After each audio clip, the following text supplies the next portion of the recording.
So hello गाईस, तर मित्रांनो बहुत दिवस झाले मी काय व्हिडिओ अपलोड करून नाही राहिलो. तर मित्रांनो पाणी येऊन राहिलं तर आम्हाला व्हिडिओ बनवायला काय तेवढा टाइम मिळून नाही राहिला. तर मित्रांनो लाईन जाते झाडभर आणि पाणी येऊन राहिला दिवस रातभर.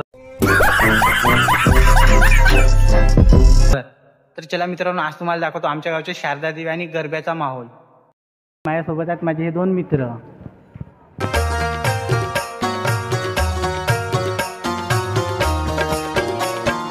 झूम झूम छना ना बाजे मैया पाँव पैजनी. तर चला मित्रांनो, तुम्हाला दाखवतो आमच्या गावच्या गरबा. हीच ले